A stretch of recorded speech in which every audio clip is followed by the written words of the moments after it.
There's a distinct smell to desperation.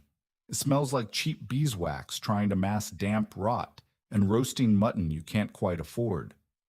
When Hazel pinned the coarse, lye-washed collar of a maid's dress around her neck, she didn't do it for romance or adventure. She did it because her father was facing debtor's prison, and the man arriving for dinner was their absolute last lifeline. She just didn't know the brooding, mud-spattered investor walking through their door was the Duke of Westmoreland, and he didn't know she was the lady of the house. The uniform belonged to a woman named Betsy, who had possessed the good sense to quit when Hazel's father missed her wages for the third consecutive month. Betsy had been broader in the shoulders and shorter in the leg, which meant the stiff black wool dress presently hung off Hazel's frame like a sack, while the hem stopped awkwardly above her ankles. It smelled fiercely of lye soap and old sweat. Hazel stood in the center of the kitchen, tugging at the starched white collar that bit into the sensitive skin of her neck. Every time she swallowed, the fabric scraped. "Is the roast in?" Her father, Richard, burst through the swinging door. He was a man who had been handsomely wealthy a decade ago, and his face still carried the soft, expectant lines of someone used to being deferred to. Tonight, however, those lines were pulled taut with panic. He wore his best evening coat.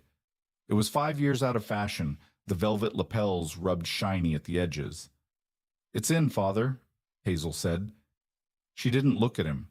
She was too busy trying to force her feet into Betsy's discarded leather shoes. They were stiff as wood and a half size too small. "He's due any moment." Richard paced the cracked flagstones of the scullery, wringing his hands. "Mr. Croft, Gideon Croft. They say he made his fortune in the northern mills. Rough sort of man, no title, no breeding, but he has capital. Endless capital, Hazel. If I can just secure his investment for the shipping venture, then the butcher will stop threatening to break our windows, and the coal man will deliver again." Hazel finished for him, her voice flat. She jammed her left heel into the shoe. A sharp pinch of pain shot up her ankle. She bit the inside of her cheek. "I know." "You don't have to do this," Richard said, stopping his pacing. For a brief, agonizing second, he looked entirely broken. The bravado melted away, leaving a tired, frightened old man. "It's a degradation.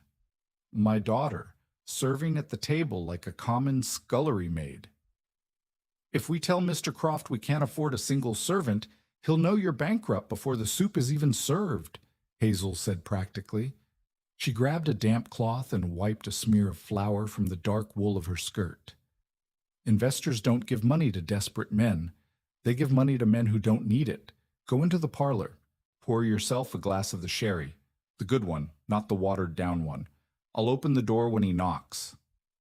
Richard nodded, his throat working. He turned and retreated, leaving the heavy scent of bay rum and nervous sweat in his wake. Hazel was alone again. The kitchen was suffocatingly hot from the roasting fire, yet a draft from the ill-fitting window rattled the pots hanging on the wall. She hated this house. She hated the peeling wallpaper in the hallways, the squeaking floorboards, the constant low-level anxiety that lived in her chest. Most of all, she hated the romanticized nonsense that suffering built character. Suffering just made you tired. The heavy thud of the brass knocker echoed from the front hall. Hazel jumped, her heart giving a stupid, panicked stutter. She wiped her hands on her apron, took a deep breath of air that smelled of hot mutton fat, and walked out of the kitchen. The corridor was dim. They had only lit half the lamps to save oil. Hazel opened the heavy oak door, preparing to curtsy to some corpulent, self-important industrialist reeking of cigar smoke and new money. Instead, a wall of cold, rain-dampened air hit her in the face. The man standing on the threshold was not corpulent. He was tall, imposingly so, and built with the dense, heavy solidity of a bricklayer. He wore a dark, heavy riding coat, slick with rain, the broad shoulders pulling at the seams. No carriage waited behind him in the street, only a massive, wet-flanked gelding tied to the iron post. "Mr. Gideon Croft?" Hazel asked. She kept her eyes lowered to his chest, aiming for the subservient gaze she had seen Betsy use. Yes. His voice was a low, resonant rumble. It sounded like gravel shifting underfoot. Please, come in, sir. The master is expecting you. Hazel stepped back. As the man crossed the threshold, the light from the hall sconce caught his face. Hazel forgot to keep her eyes down. He did not look like a wealthy mill owner. He looked like a man who had fought his way out of a gutter and was still deciding if he wanted to go back and finish the job. His jaw was covered in dark, coarse stubble, and a pale, jagged scar cut through the line of his left eyebrow. His eyes were the color of storm-churned slate, hard, flat, and taking in every detail of the decaying hallway with predatory swiftness. He stopped to shrug off his wet overcoat. Hazel stepped forward automatically to take it. The coat weighed as much as a small dog. The damp wool smelled of horses, rain, and cold iron. When she took it from his hands, his knuckles brushed hers. His skin was rough, calloused, and surprisingly warm against her freezing fingers. He didn't hand the coat over blindly. He paused, his slate eyes snapping down to her hands, then up to her face. Hazel froze. She suddenly remembered her hair, hastily pinned up beneath a cheap white mob cap, strands already falling loose around her neck. She remembered the smudged flour on her cheek. Gideon Croft looked at her. He didn't look through her, the way wealthy men looked at servants. He looked at her. His gaze dropped to the collar chafing her neck, then to the tense line of her jaw. "Miserable night for a ride?" he said. It wasn't polite small talk. It was a statement of fact, delivered with a strange, flat intensity. "Indeed, sir," Hazel murmured, dropping her gaze quickly. "If you'll follow me to the parlor." She turned, carrying the heavy, sodden coat, her ill-fitting shoes clacking awkwardly against the floorboards. She could feel his eyes on her back, heavy and assessing, as she led him toward the thin sliver of light spilling from the parlor door. Dinner was a suffocating affair. The dining room, usually drafty and large, felt impossibly small with Gideon Croft sitting at the table. He took up too much space. It wasn't just his physical size, it was the stillness of him. He sat with a quiet, grounded energy, eating the overcooked mutton with mechanical efficiency. He didn't complain about the food, but he didn't praise it either. Richard, meanwhile, was drowning. And so, as you can see, the trade routes to the West Indies are merely waiting for a man with the right vision, Richard said, his voice a little too loud, his laugh a little too forced. He took a gulp of his wine. The glass trembled slightly in his hand. "My ships are sound. The crews are seasoned. It's a guaranteed return, Mr. Croft." Gideon slowly set down his fork. The metallic clink was loud in the quiet room. "I've seen your ledgers, Mr. Linley. You have 2 ships left.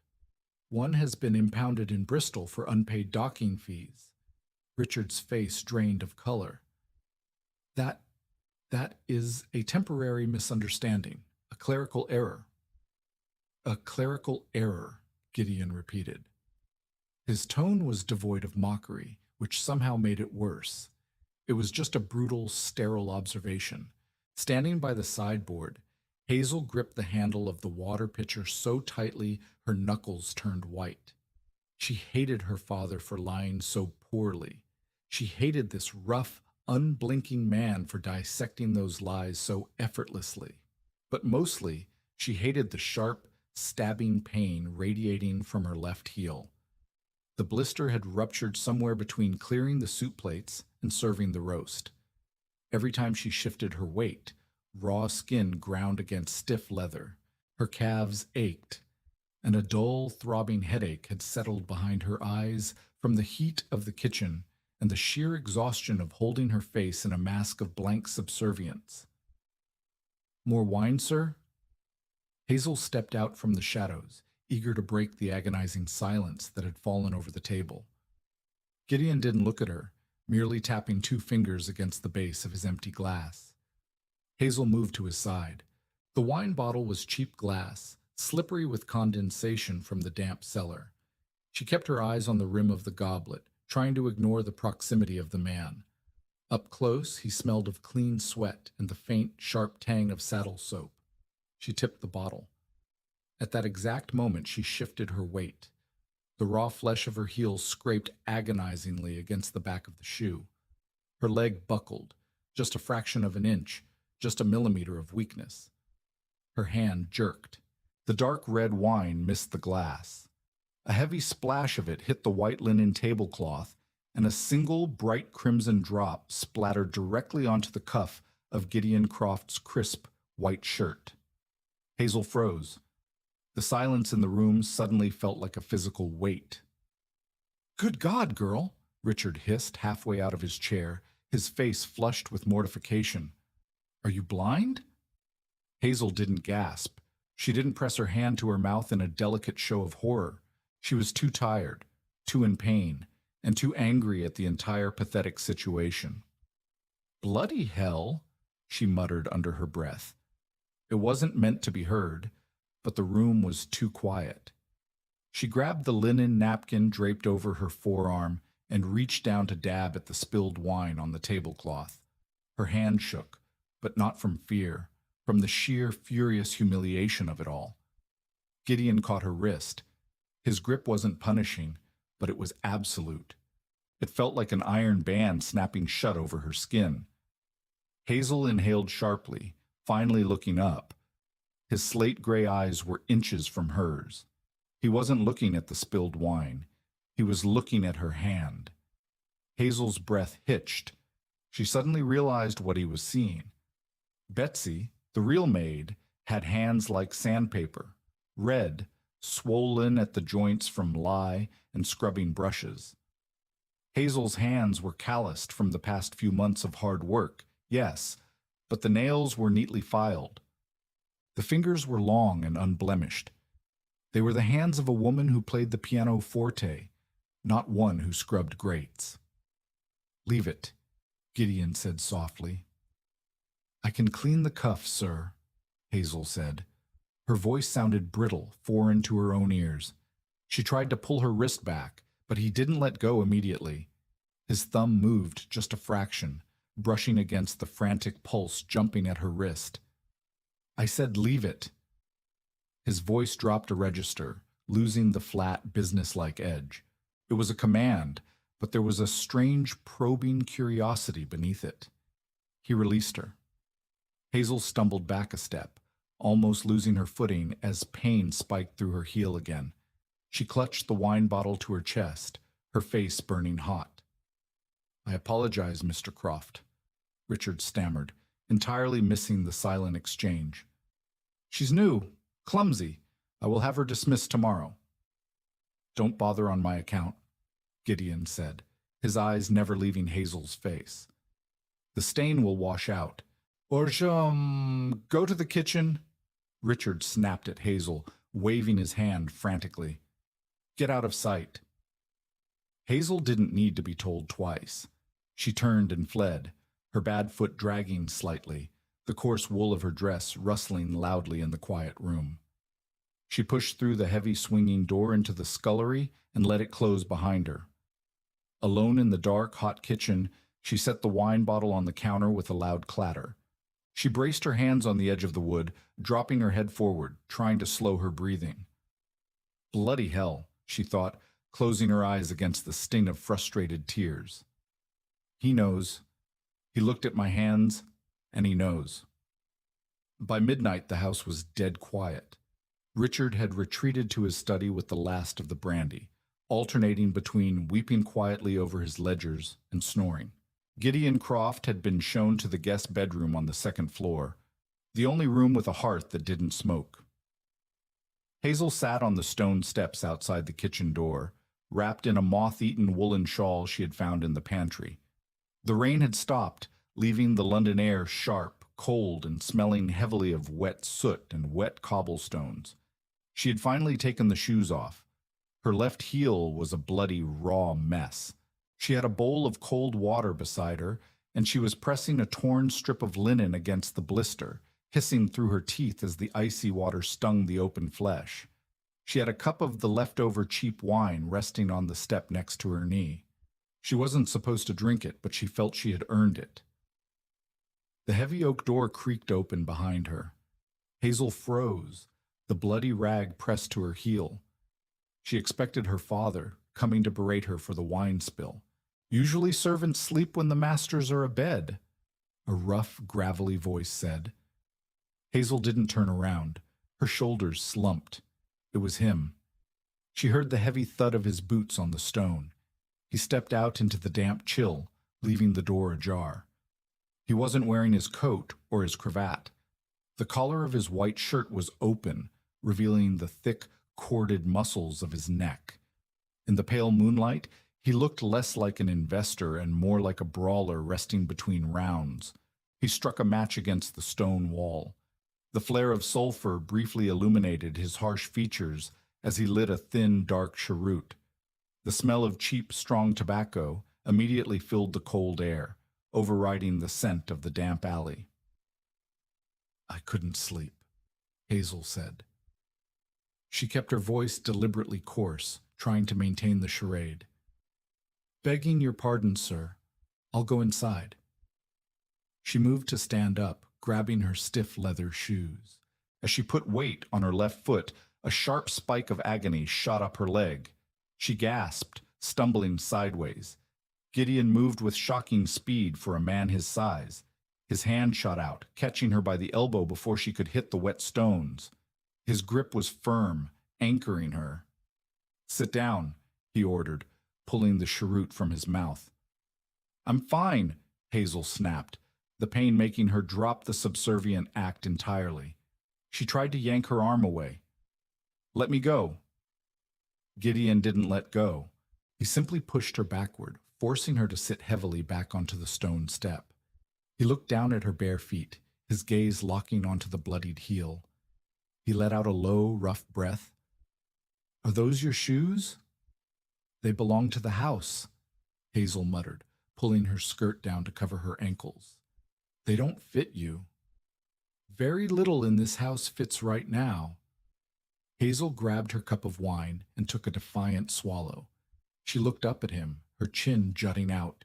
She was exhausted, in pain, and tired of pretending. If he was going to tell her father she was insolent, let him. "Did you conclude your business with the master, Mr. Croft? Is he going to keep his ships?" Gideon took a slow drag of his cheroot. The cherry glowed red in the dark, casting harsh shadows over his scarred eyebrow. He exhaled a thin stream of smoke into the damp air. "Your master," Gideon said, the word dragging off his tongue with a heavy dose of irony, "is a fool. He's throwing good money into rotten timber. The West Indies routes are choked with privateers and larger conglomerates. He'll lose whatever I give him." Hazel swallowed hard. The wine suddenly tasted like ash.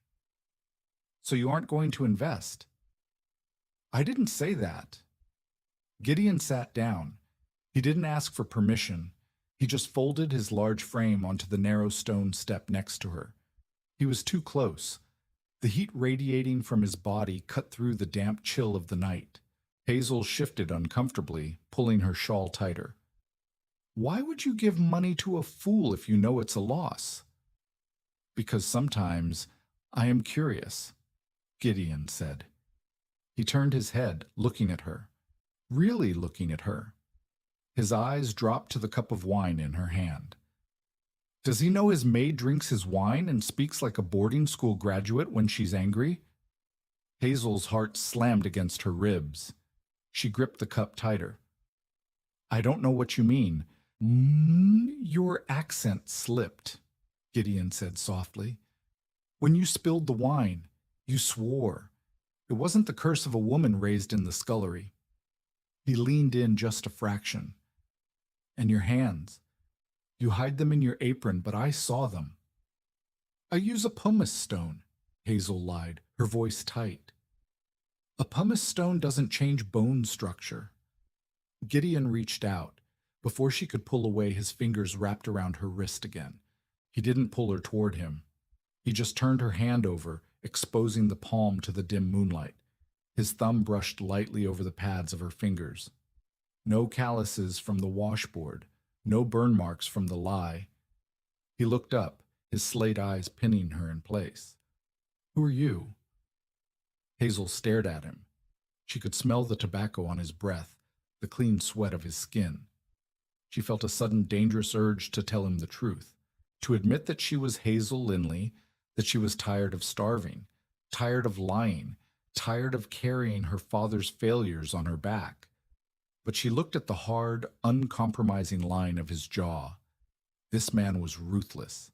He had dismantled her father's business plans over overcooked mutton without blinking.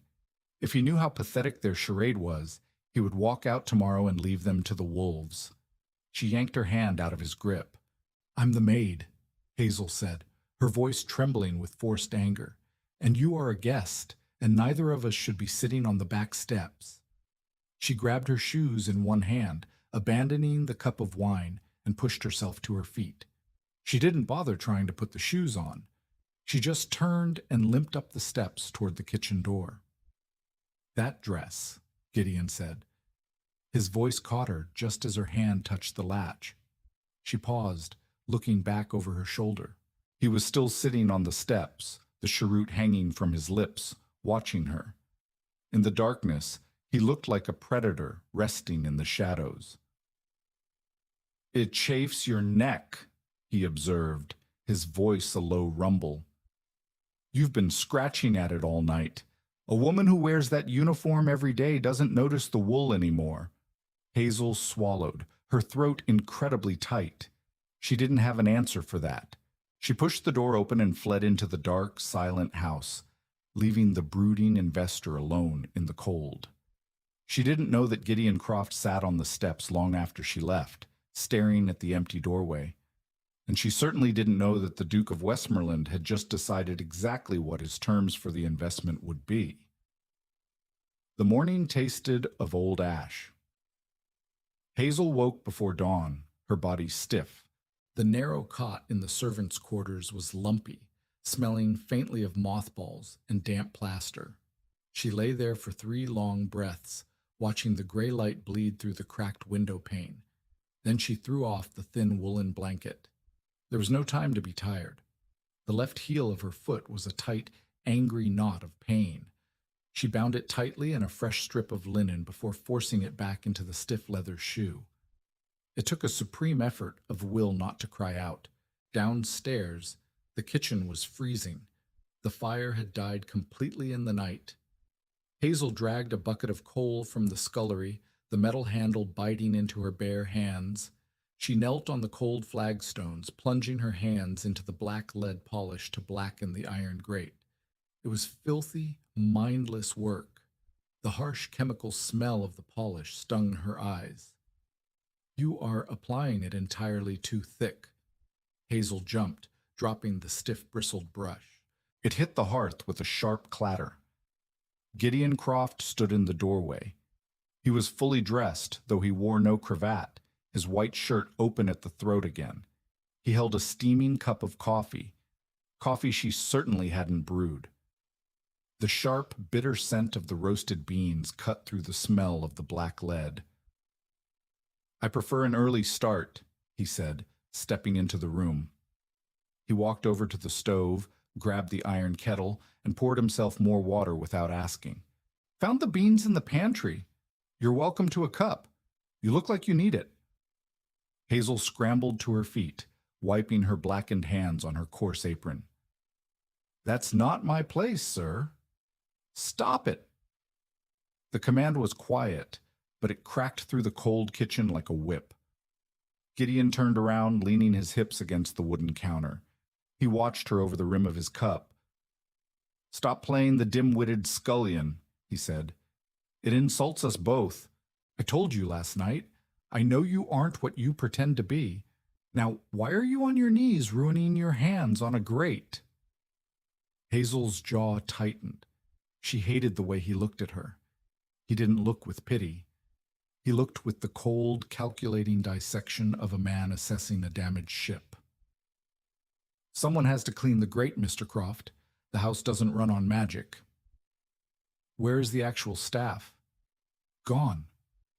Hazel lifted her chin. If he wanted the truth, he would get the ugly, unvarnished reality.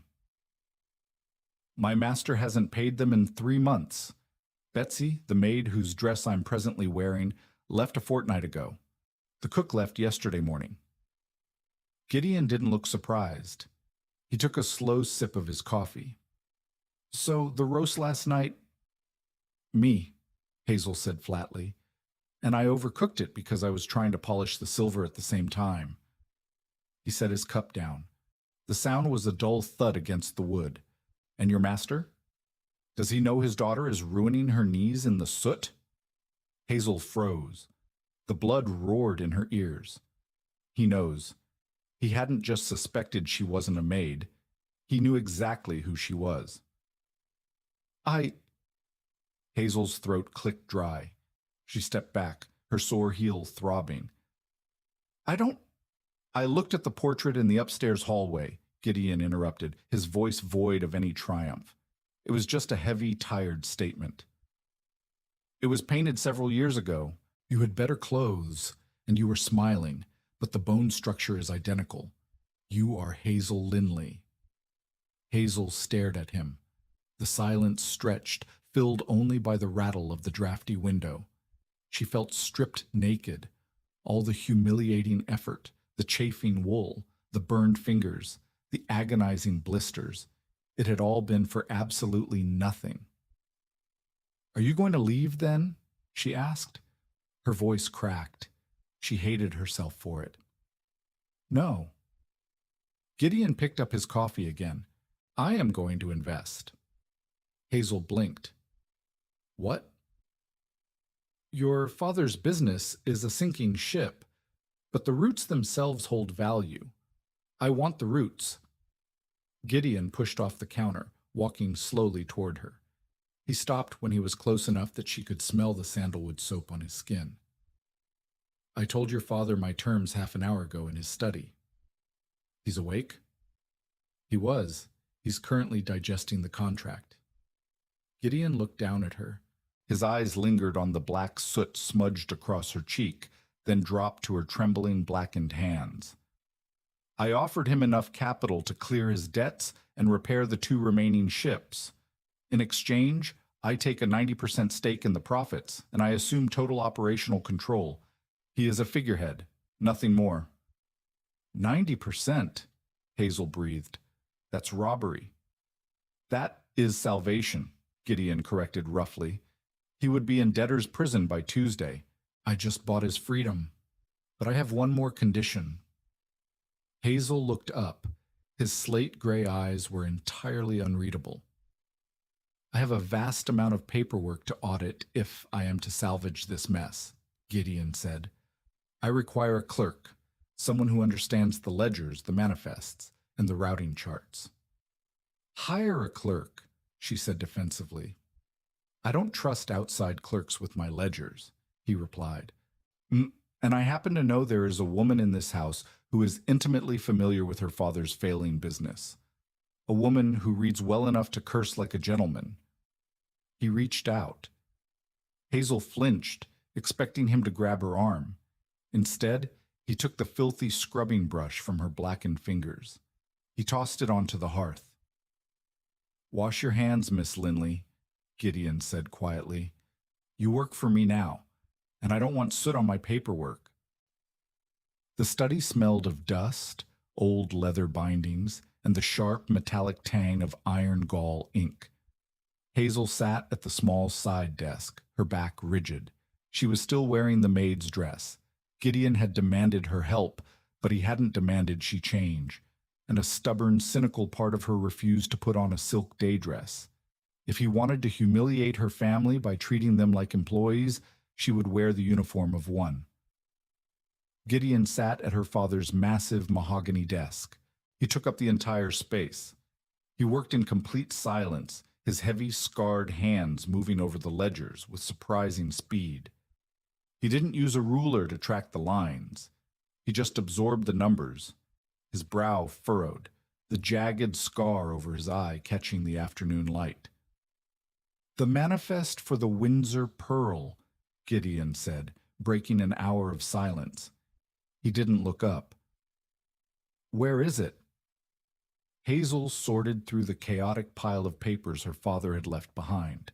Her fingers, scrubbed raw with lye soap to remove the black lead, stung as they brushed against the dry vellum.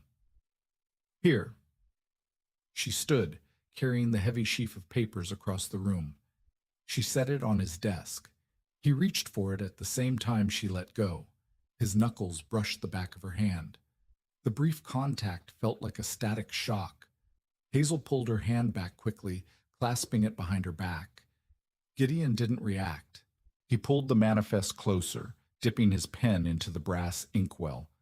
The heavy scratching of the nib against the paper filled the room. Your father logged 300 crates of West Indian sugar on this voyage, Gideon muttered, tracing the line with the feathered end of his pen. But the Port Authority taxes only reflect 250. He was either smuggling or he's incompetent. He's not a smuggler, Hazel said hotly. Then he is a fool who paid for 50 ghost crates, Gideon replied calmly. He dipped his pen again. I will dock the difference from his monthly stipend. You can't do that. Hazel stepped forward, slamming her hands down on the edge of his desk. She leaned over, glaring at him. The sugar was ruined in transit. Water damage in the lower hold off the coast of Madeira. He didn't pay tax on it because it was dumped overboard. It's logged in the captain's secondary report. Gideon stopped writing. He slowly lifted his head. He looked at her hands, braced on his desk, and then up to her face. They were inches apart. Hazel could see the tiny flecks of silver in his dark gray eyes. She could see the slight, almost imperceptible tension in his jaw. Is it? He asked softly. Yes.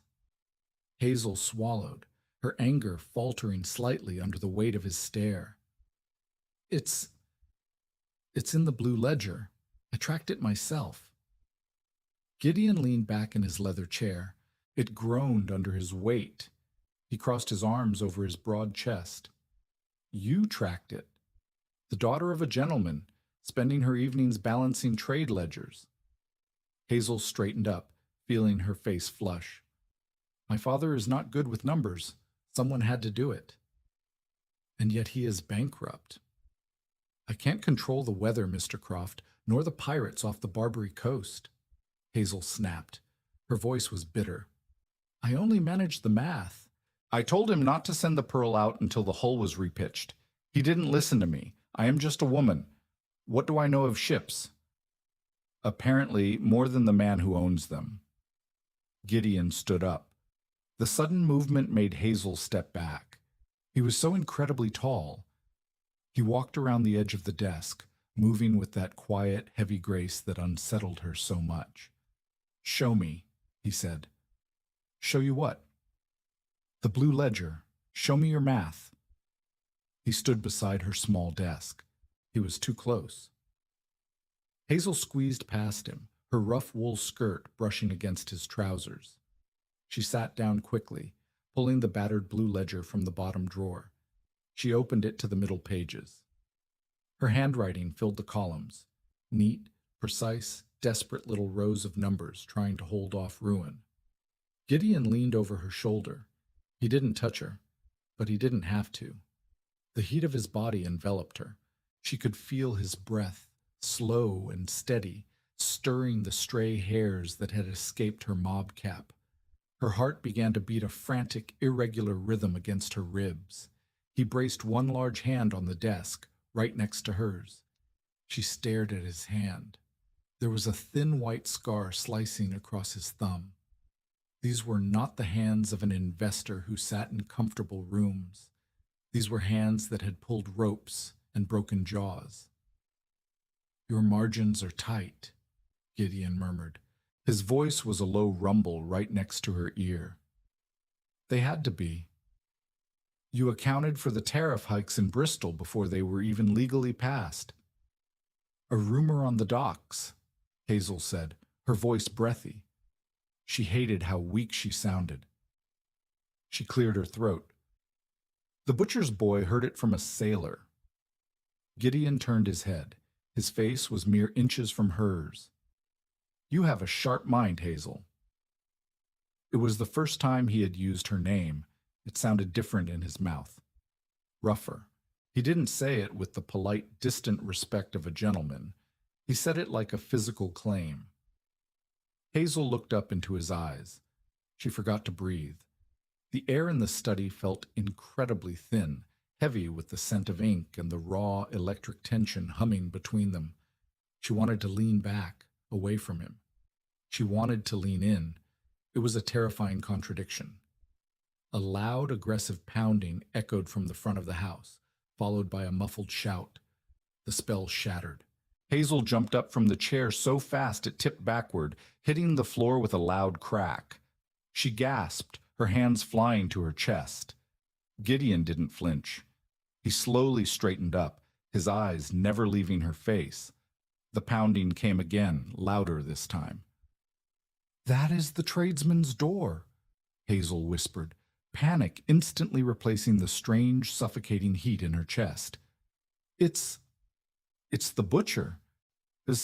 The rain had returned, a cold, miserable drizzle that turned the back alley into a slick trench of mud and horse dung.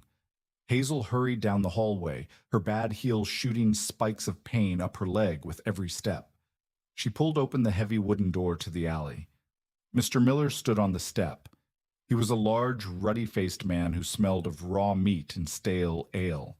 He had a heavy cleaver shoved into the leather belt at his waist, a theatrical touch he used when collecting debts from desperate people. "Where is he?" Miller demanded, not bothering with a greeting. He tried to push past her. "Mr. Linley is not receiving callers," Hazel said, blocking the doorway with her body. She kept her chin up, but her stomach roiled. Miller stopped, looking her up and down. He took in the cheap maid's dress, the coarse apron, the mob cap. He sneered, a wet, ugly sound. "I ain't here for a social call, girl," Miller barked. "He owes me £4, 6 shillings. I ain't delivered a scrap of beef to this house in a month, and I want my coin. Tell that pathetic old drunk to come out here." "I will pass along your message," Hazel said smoothly, trying to shut the door. Miller slammed his heavy, meaty hand against the wood, stopping it. "You'll do more than that, you little tart." He reached out and grabbed her by the arm. His grip was bruising, his thick fingers digging into her bicep. He yanked her forward, half pulling her out into the rain. Hazel gasped, stumbling over the threshold. Her bad foot hit the slick cobblestones, and her ankle gave way. She fell hard against the door frame, scraping her forearm against the rough brick. "Let go of me," she cried, panic finally breaking through her cynical veneer. She struggled, but Miller was too heavy, his grip too tight. "You tell him I'm taking the silver if he don't have the coin." Miller spat, shaking her arm. "I know you're hiding it in there. Think you're so high and mighty?" A shadow fell over them. It was absolute. The cold drizzle seemed to stop hitting Hazel's face. Miller suddenly stopped speaking. He let go of Hazel's arm so fast she stumbled backward. Gideon Croft stood in the doorway. He didn't look angry. That was the most terrifying part. There was no flush of rage on his face, no shouting. He stood completely still, his broad shoulders filling the frame. His slate eyes were fixed on the butcher with the cold, dead detachment of an executioner calculating a swing. "Take your hand off her," Gideon said. His voice barely rose above the sound of the rain, but it carried a weight that made the hairs on Hazel's arms stand up. Miller swallowed hard, taking a step back. But he was a proud man, used to bullying broken gentlemen. "This ain't your business. Linley owes me." "He owes you nothing. The debt was settled this morning." Gideon reached into his pocket and pulled out a heavy leather coin purse. He didn't hand it to Miller. He tossed it. The purse hit the muddy cobblestones at Miller's feet with a wet, heavy clinking sound.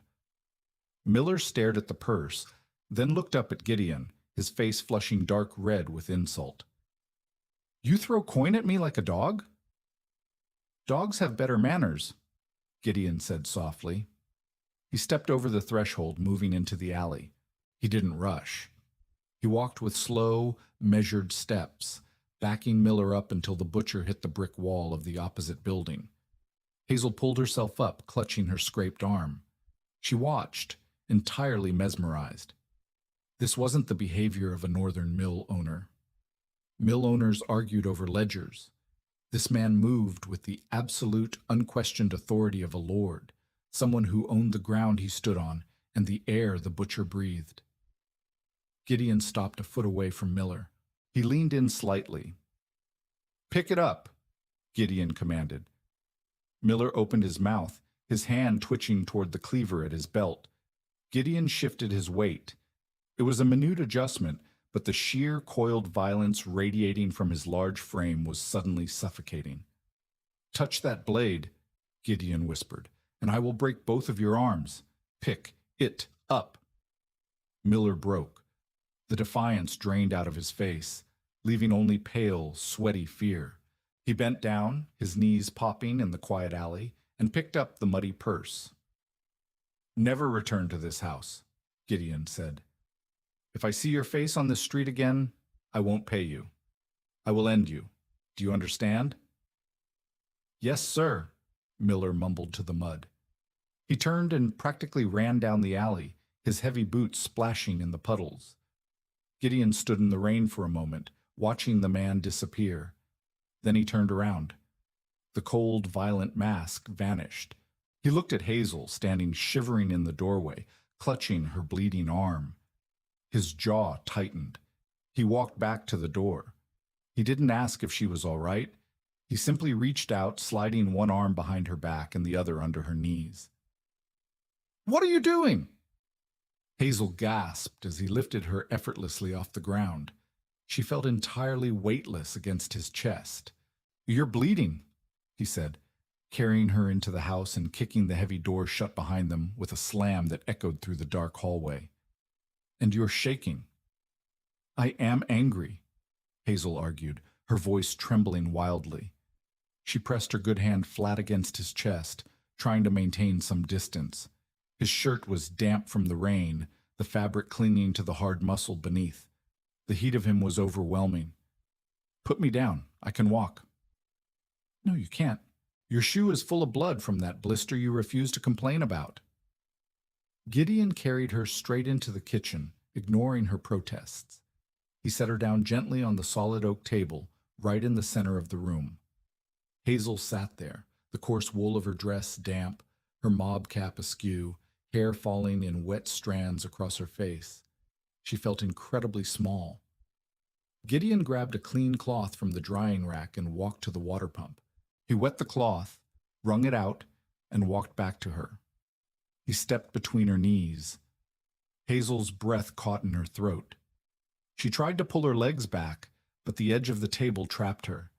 He was standing flush against her, his broad chest level with her eyes. Gideon took her arm. His touch was incredibly gentle, a jarring contrast to the brutal man who had just threatened to break a butcher's arms.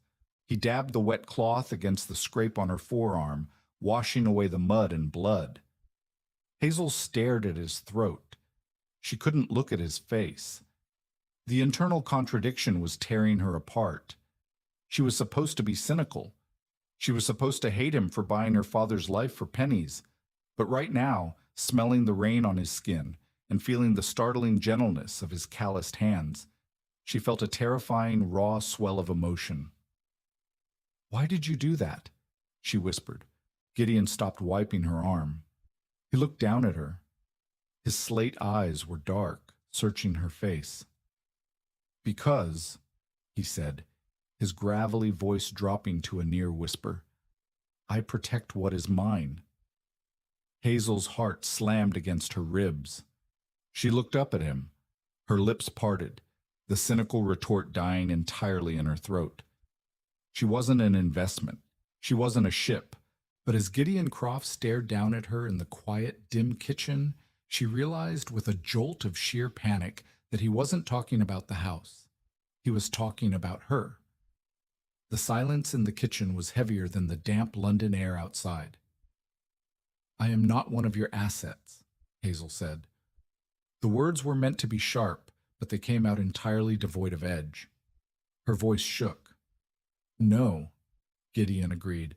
His hand dropped from her arm, his calloused fingers brushing against her wrist as he pulled away. "An asset can be liquidated.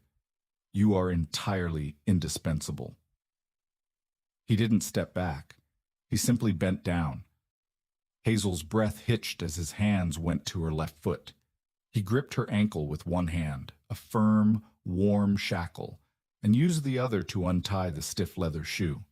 He pulled it off. The friction against her raw heel sent a jolt of fire up her calf. She bit her lips so hard she tasted copper, refusing to make a sound. He unpeeled the bloody, crude linen bandage. He didn't grimace at the sight of the ruined flesh. He examined it with the same clinical, terrifying focus he used on her father's ledgers. "You will stop wearing these," Gideon stated. It wasn't a request. He stood up, taking the blood-stained shoe and its twin, and tossed them casually toward the cold hearth. "And you will stop wearing that dress. The masquerade is over. If I wear my own clothes, my father will know I'm working with you," Hazel said, pulling her bare foot up onto the edge of the oak table, suddenly hyper-aware of her exposed ankle. "He thinks I'm hiding in the scullery to avoid the shame of our ruin." "Your father," Gideon said, turning to the sink to wash the blood from his hands, "is currently at his club in St. James, spending the first installment of my capital on cheap brandy and bad cards. He won't notice what you're wearing, and I am tired of watching you scratch your neck." He dried his hands on a towel. He didn't look at her. "Go upstairs. Wash the soot off your face. Put on something that doesn't smell of lye. We have the Baltic Manifest to review before midnight." Hazel stared at his broad back. She wanted to argue. She wanted to throw the wet cloth at his head and tell him he had no right to order her about in her own house. But the exhaustion sitting deep in her bones won. She slid off the table. Her bare foot hit the cold flagstones, and she limped out of the kitchen without a word. Her bedroom at the top of the stairs was freezing. Hazel stripped off the coarse wool dress. It pooled on the floor like a dead, heavy thing. She kicked it into the corner. She poured icy water from the pitcher into her basin and scrubbed her face and arms until the skin was pink and stinging. Then she opened her wardrobe. It was mostly empty. Her father had pawned her mother's good silks months ago. What remained were the practical, outdated gowns she had deemed too worn to sell. She pulled out a dark green day dress. The fabric was thin, the velvet trim at the cuffs rubbed entirely bald, but it was soft. It smelled faintly of dried lavender and stale dust, not grease and chemical soap. When she pulled it over her head, the smooth fabric sliding against her bruised shoulders felt like an absurd luxury. She took the pins out of her hair, tossing the hideous mob cap onto the bed. Her dark hair cascaded down her back, a tangled, heavy mess. She brushed it out roughly and braided it tight, a practical, severe style that kept it out of her face. She slipped her feet into her own soft leather slippers. They offered no support, but they didn't bite into her heel. When Hazel walked back down the stairs, she felt strange. Stripped of the maid's uniform, she no longer had a shield. She was just Hazel Linley, the daughter of a ruined man, walking willingly back into a room with the man who had bought them both. She paused outside the study door. The smell of rich tobacco smoke drifted through the crack. She pushed the door open. Gideon was sitting at the desk. He had lit the oil lamp, casting a warm, golden circle of light over the scattered papers. He looked up as she entered. He didn't offer a compliment. He didn't smile. His slate-gray eyes simply swept over her, taking in the frayed cuffs of the green dress, the severe braid, the absence of the white collar. The tight line of his jaw relaxed, just a fraction. "The Baltic records," he said, tapping a thick stack of vellum with his pen. "Page 4. Your father paid a docking fee in Copenhagen that doesn't match the tonnage. Find out why. Hazel walked to her small side desk. The chair no longer felt like a punishment. She sat down, pulled the inkwell closer, and opened the ledger. He likely bribed the harbor master, Hazel said, her voice dropping back into its natural, educated cadence. He prefers to avoid the customs inspections. They slow down the unloading. Gideon let out a low grunt of agreement. The scratching of his pen resumed. They worked in silence. The rain beat against the window panes. For the first time in months, Hazel didn't feel the suffocating grip of panic in her chest. She just smelled the ink, the tobacco, and the faint scent of dried lavender, and let the numbers anchor her to the desk. 2 weeks passed. They were brutal, exhausting weeks, governed entirely by the rhythm of Gideon Croft's relentless ambition. He dismantled Richard Lindley's shipping company piece by rotting piece, cutting dead weight, firing lazy captains, and selling off the ruined hull impounded in Bristol. He was merciless. Hazel watched him ruin men's livelihoods with a single stroke of his pen. She should have been disgusted. She should have maintained her cynical detachment. Instead, she was fascinated. Gideon didn't operate with cruelty. He operated with precision. When he fired a man, he paid him a month's severance, more than her father had ever done. When he argued with the dock authorities over tariffs, he didn't shout. He just sat in the study, writing letters with a cold, terrifying authority that somehow bent the Port of London to his will, and he treated her as an equal. He never thanked her, but he stopped double-checking her math. When they disagreed on a route, Hazel favoring the safer, slower coastal passage to Lisbon, Gideon pushing for the faster, riskier open water crossing, they fought bitterly over the desk. He didn't patronize her. He yelled at her. She yelled back, and when she proved, using 3 years of weather logs, that the autumn squalls would cost them a week in repairs, he simply crossed out his own route and wrote hers in. It was an intoxicating, dangerous dynamic. It was a Tuesday afternoon when the illusion shattered. The rain had finally cleared, leaving the London streets steaming in the pale sunlight. Hazel was kneeling on the floor of the study, surrounded by the archives from 1822, hunting for a missing cargo manifest. Her fingers were stained black with ink. Gideon was standing by the window, smoking. He had rolled his sleeves up to his elbows, exposing the thick, scarred forearm she had grown entirely too used to looking at. The heavy, unmistakable rumble of an expensive carriage rolling to a stop echoed from the street front. Hazel frowned, looking up from the dusty files. Father isn't due back from his club for hours, and the butcher knows better than to return. Gideon didn't move. He kept his eyes on the street, taking a slow drag of his cheroot. It isn't the butcher. The brass knocker pounded against the front door. It wasn't the frantic hammering of a tradesman. It was the sharp, authoritative strike of a footman. Hazel scrambled to her feet, dusting off her skirts. I should answer it. We still have no staff. Leave it, Gideon said. His voice had gone entirely flat, but the pounding came again, louder. Hazel ignored him, hurrying out of the study and down the dim hallway. She pulled open the heavy oak door. A footman in immaculate blue and gold livery stood on the stoop. Behind him, a massive, lacquered carriage bearing a complicated aristocratic crest blocked the narrow street. Before the footman could speak, the carriage door opened. A man stepped out. He was dressed in the height of fashion. A pristine beaver hat, a coat tailored so sharply it looked like armor, and a silver-handled walking stick. He looked around the decaying street with a mixture of amusement and deep disgust. He walked past the footman, his eyes locking onto Hazel. He took in her faded dress and ink-stained hands with a dismissive glance. "Tell your master I'm here," the man drawled, his accent thick with the lazy arrogance of the upper nobility. Lord Cavendish.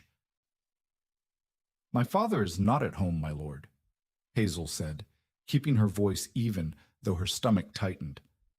Cavendish laughed, a short, sharp sound. I don't care about your father, girl. I'm here for the man hiding in his study. Hazel froze. Mr. Croft? Cavendish's eyebrows shot up. Croft? Good God, is that what he's calling himself? How terribly dreary.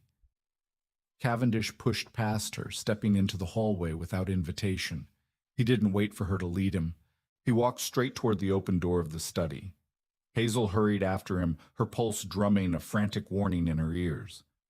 Cavendish paused in the doorway. Gideon was still standing by the window. He hadn't turned around. He casually crushed the end of his cheroot into the brass tray on the sill. I must admit, Cavendish said, leaning heavily on his walking stick, when the Prince Regent said you had vanished into the gutters of London to play at being a merchant, I thought he was joking. But the smell of this house, well, it certainly suits a masquerade. Gideon finally turned. The rough, grounded energy he had carried for the past 2 weeks was gone. He stood perfectly straight, his chin lifted. The sheer, crushing arrogance in his posture was sudden and terrifying.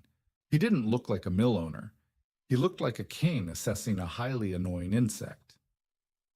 You are trespassing, Arthur, Gideon said softly. Cavendish sighed. The Crown requires your signature on the Naval Appropriations Bill. You cannot hide in a bankrupt merchant's house forever, Your Grace. The House of Lords is in a panic. Your estate manager is threatening to drown himself in the Serpentine. It is time to come home. Hazel stopped breathing. She stood in the hallway, her hand clutching the door frame. The words hit her physically, like a blow to the ribs. Your Grace. She looked at Gideon, at his rough hands, at the jagged scar over his eye, at the brutal, uncompromising man who had sat at her desk and argued over the price of sugar. You have delivered your message, Gideon said, his slate eyes locked on Cavendish. He hadn't looked at Hazel. Now get out. Westmoreland, be reasonable. Get out. The command wasn't shouted. It was whispered with such lethal, absolute authority that Cavendish actually took a step back, the blood draining from his aristocratic face. Very well, Cavendish muttered, recovering his composure with visible effort. I shall tell the Regent you are still suffering from whatever madness grips you. He turned on his heel and walked past Hazel, not looking at her again. The front door slammed shut, the sound echoing like a gunshot in the silent house. Hazel stood frozen. The smell of Cavendish's expensive cologne lingered in the air, clashing sickeningly with the scent of ink and old dust. She looked at the man by the window. The Duke of Westmoreland. He owned coal mines.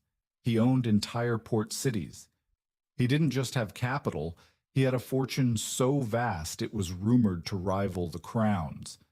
And he had been sitting in her drafty study, drinking bitter coffee and letting her treat him like a northern brute. Gideon slowly turned his head. He finally looked at her. Hazel didn't wait for him to speak. She turned and walked away. She didn't run to her room to cry. Crying was a useless indulgence. She walked into the kitchen, picked up the heavy iron kettle, and set it on the stove with a slam that rattled the grates. Her hands were shaking, not from fear, but from a white-hot, consuming rage. She had let her guard down. She had let herself admire him. She had sat across from him every night, sharing the crushing burden of her family's ruin, believing they were partners in the muck. And he had been playing a game, a wealthy, bored lord slumming it with the desperate for his own amusement. The kitchen door opened. Hazel didn't turn around. She grabbed the handle of the water pump and began violently working it up and down. Hazel! His voice sounded the same, gravelly, deep. It made her stomach twist with a sickening jolt of betrayal. Should I curtsy, Your Grace? She asked, her voice dripping with venom. She didn't stop pumping the water. Or should I put the lye-wash dress back on? Which masquerade did you prefer? The idiot scullery maid or the desperate clerk? Gideon walked up behind her. He didn't touch her, but his presence was a physical weight pressing against her spine. "Stop the water," he said. "I need to wash the ink off my hands," she snapped. "I wouldn't want to dirty the Duke's ledgers." Gideon reached out. He wrapped his large hand over hers on the iron pump handle, forcing it to a stop. The sudden silence in the kitchen was deafening. "Let go of me," she breathed. "I'm not playing a game," Gideon said. His voice was low, taut, with a strange, harsh desperation. "I bought this debt because the routes are valuable. I came as Gideon Croft because when I walk into a room as the Duke of Westmoreland, men lie to me, they grovel, they hide their rotting ships and their forged ledgers behind a wall of sycophantic praise. I wanted the truth of the investment." "So you lied to get it." Hazel yanked her hand out from under his, spinning around to face him. She didn't care that he was a duke. She didn't care that he could crush her father with a word. She was so angry she was vibrating. "You sat there and watched me panic," she hissed, jabbing a finger against his solid chest. "You watched me ruin my hands. You watched my father humiliate himself. And you had the wealth of a kingdom sitting in your pocket the entire time. You are worse than the butcher. He just wanted his money. You wanted our dignity." Gideon didn't flinch. He absorbed her anger, his slate eyes dark and unflinching. "I didn't want your dignity," he said softly. "I wanted your mind." Hazel faltered. Her hand dropped from his chest. "I was going to leave the morning after I arrived," Gideon confessed, the words tearing out of him like jagged stones. "The investment was a disaster. Your father is a fool. I had the contract drawn up to take the roots and leave him to rot. And then I saw you." He stepped closer. Hazel's back hit the edge of the stone sink. "I saw a woman who wore a dress of coarse wool to save a man who didn't deserve her," Gideon said. He raised his hand, his knuckles brushing against the side of her face. His touch was rough, calloused, and utterly grounding. "I saw a woman who stood in an alley and took a butcher's abuse rather than surrender. I saw the only person in this God-forsaken city who looked at me and didn't see a title or a fortune. You saw a rough man, and you fought him." Hazel swallowed hard. The rage was melting, leaving behind that terrifying, exposed vulnerability she hated so much. "You lied." "I omitted a title that has brought me nothing but parasites," Gideon corrected quietly. He stepped flush against her. His hand moved to the back of her neck, his thumb resting over the pulse, jumping frantically at her throat. "I need a partner, Hazel, not just for the shipping routes. I need someone who reads the margins, someone who doesn't simper. I need the woman who tracked the ghost sugar." Hazel stared up at him. She saw the scar over his eye, the exhaustion lining his face. He wasn't a fairy tale prince. He was a ruthless, demanding, difficult man. And she was a cynical, exhausted woman who had finally found someone strong enough to carry the weight with her. "You are a terrifying man, Your Grace," she whispered. "Then it is a good thing you're not easily frightened," Gideon replied. He didn't ask for permission. He leaned down and kissed her. It wasn't a gentle, sweeping, romantic kiss. It was hard, grounded, and desperate. It tasted of bitter coffee, tobacco, and the undeniable truth that the masquerade was finally over. Hazel gripped the lapels of his coat, pulling him closer, anchoring herself to the solid, unyielding reality of him. When he finally pulled back, they were both breathing heavily in the dim, damp kitchen. Gideon rested his forehead against hers.